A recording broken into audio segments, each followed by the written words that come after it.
Hello there, welcome back. Today we're going to do. I need to chill down. I'm gonna try to replicate the ending or the style of the ending as the ending of the anime. I watched this like a month ago. I watched Jujutsu Kaisen. I watched Castlevania, and now I'm trying to watch what's the other one? What am I watching? Oh, Demon Slayer. There we go. But yeah, I really like this particular ending. It's very like look at it, so loose, so simple to do at the same time. So if you want to learn how you can do this, here's a preview of what we're going to do. I have made a separate animation that we can use, and we're gonna use krita. And if you're up for this, just let's get into it. Jesus Christ, I'm so bad at this. Also, I have a pimple. Hi, my pimple. Maybe I should drink more coffee, even though this is decaf.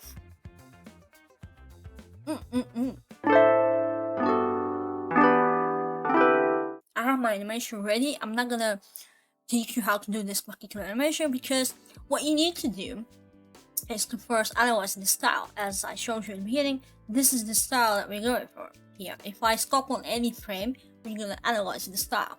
So what we have here, we have a pale background with a vibrant color, right?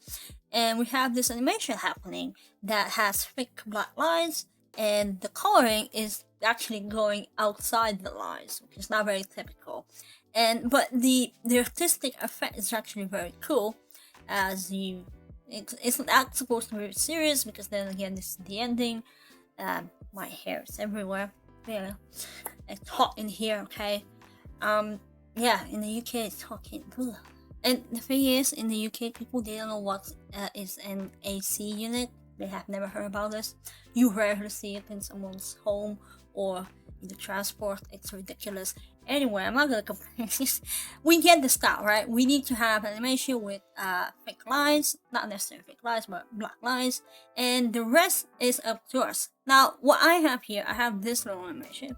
If I go back and like play this for you, I have this annoying fly, this bear getting annoyed with the fly, and yes, Tony, I did use a reference for this arm.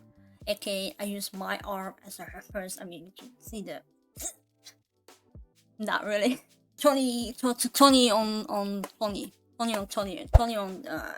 YouTube. You can find him on YouTube and Instagram. Go check him out. He has very cool animations. Heck. Anyway, yes, I did use a reference for the arm because I thought this idea would be fun, and I did it. And while I was doing this, an actual fly came to my room. Except that I didn't, my arm didn't transform into this arm, and it's somewhere here. I don't know where it went, but anyway.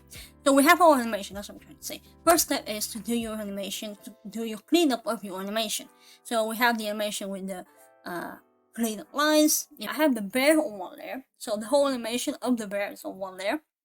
And the animation of the fly is on a different layer. So we have a layer with the fly and a layer with the bear.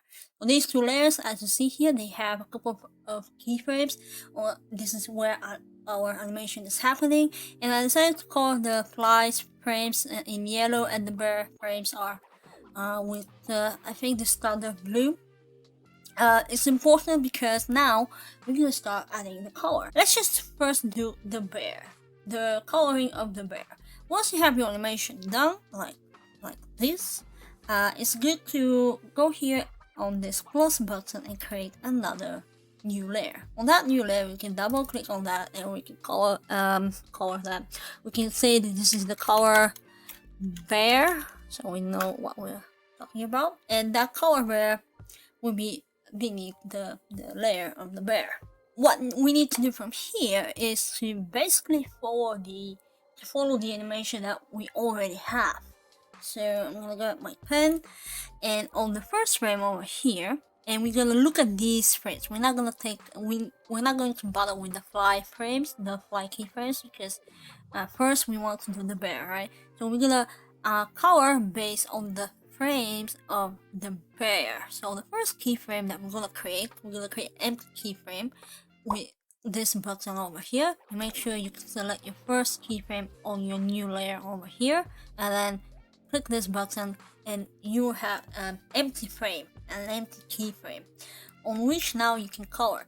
Go to your brush, and from here you can pick any brush you like. Now I decided to go with the basic brush. In this brush, it doesn't have any pen pressure, and it's very solid brush. Now you can choose any other brush you want, but I'm gonna go with this one. And from this first box over here, you can choose any color. I guess we can make the bear this color. Hit OK, and make sure again you're on this frame. And my with watch is making noises. Ignore it. I'm gonna zoom in, and I'm gonna start coloring. So I can go outside the lines, because as you notice, if I bring this up, they also have been out of the lines, even some gaps here and there. So we have to follow this kind of coloring. Where's my krita? There you go. So there you go. This is the first frame. So now how we can do the next frame? So we're gonna follow these frames over here. So underneath this frame, we're gonna come over here, and we're gonna hit the new keyframe button again. So our coloring to disappear. Well, technically it's not disappearing, it's just creating a new frame on which we're gonna color again. So yeah, that's pretty much it. The amazing coloring. And you can either from this area here, you can make your brush bigger or smaller. And yes, it is time consuming, of course. It's frame by frame animation. At the end of the day, remember, frame by frame animation is super consuming. So yeah. But if you want to take your time, because then again, I'm not trying to keep into the lines, and it's really fun to do that kind of coloring, to be honest, because you don't have to worry about the lines, and to get properly there, you just have to be like a child coloring. You can ask your child to color, I guess. Next frame is over here. As you see now, he moves his arm. New frame, obviously there. And we're gonna keep coloring.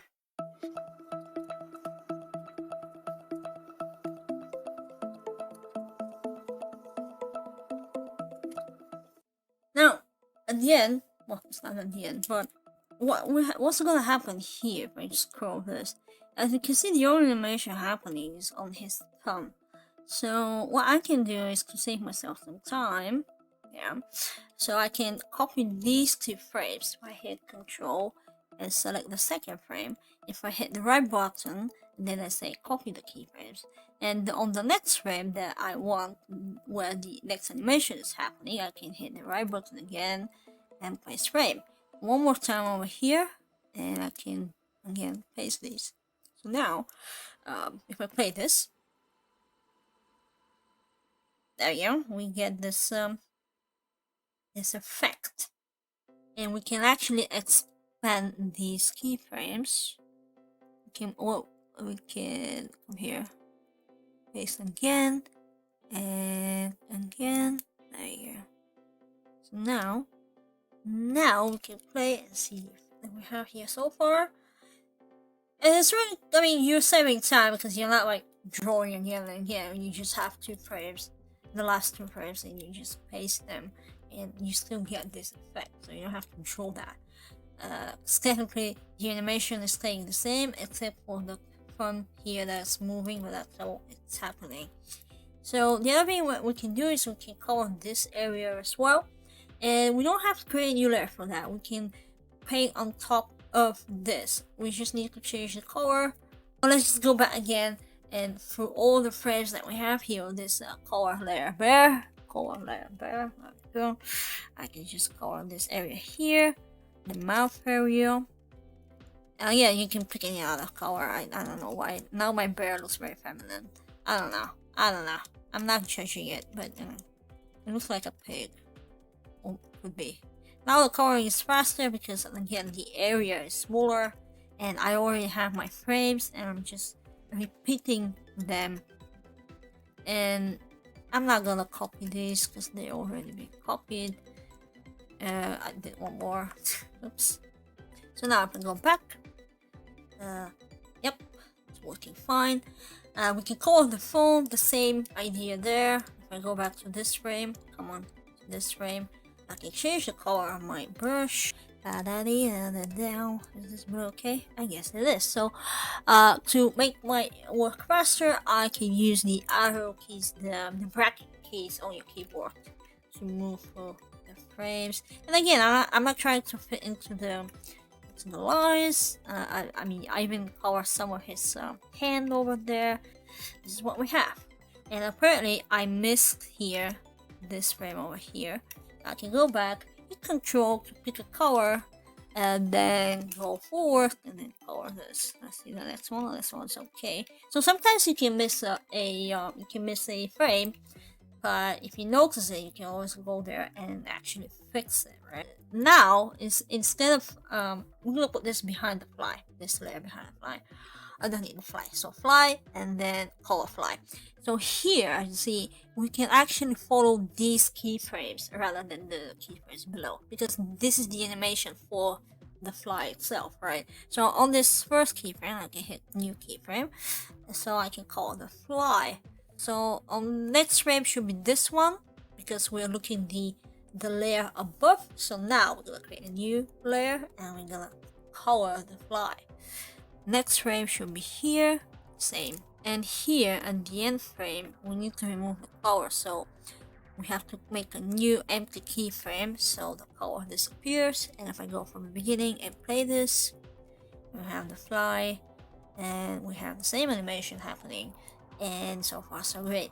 Now we can add the background color. The background color, as you notice, we already have the background layer. The way we can color the background layer, it's you can use a couple of ways to do that. One of those ways is you can grab the fill tool, which is over here. You can pick a color again. Oh my, should we go with this one? Does this look alright? I don't think it does. You can test out the colors. Maybe blue. Yeah, I guess this looks like the one in the anime. I don't know, but this looks alright. Now the problem is, once you use the fill tool, sometimes the fill tool may have been set. If you have the two options, if you don't have the two options, you need to get them from settings, dockers, and then two options. So I have my two options here. I have selected my fill tool, and if I go down here, this sample is set to all layers. Now I want to color only the current layer. Why I'm saying this? Because if I play this now for you, you will notice the white spots. Because with the previous option with the fill tool saw every single layer here and color based on the current layer it had. So if I hide all of these layers, you will see that those are missing out, because here we had the drawings and the fill tool just color around them because of this option here that it was set to all layers. That's why. So now I can set this to current layer and I can color these off. I can color again, so the whole layer is colored. Bring back my animations. No, this is my sketch. So these are my animations back. Now, if I decide to change the color again, because I can do that, I can choose this one, even though I don't think it's a good idea. Now I can color again, but this time you notice that the fill tool colored only this layer, because we kind of changed this to have the current layer and not all layers, so keep that in mind. I don't like this color, so I'm gonna hit Control and Z to bring back the old color, and now we can play the animation. And yeah, we got something like this, and it's pretty much the same. I think pretty much the same color-wise, the way they color it with the ending of that little anime. So yeah, that's how we do it. Anyway, I hope this was helpful. I don't know if I can make this video to be on Friday, because on Sunday I'm going to the beach to see another land, and yeah. So I don't know if I'm gonna be consistent with this one. Maybe Monday or Sunday, we'll see. Doesn't matter, you're watching this, so hopefully this was helpful to you, and I will see you in the next one. Until then, I appreciate all the subscribers and all the likes. Thank you so much. And yeah, stay safe. Bye.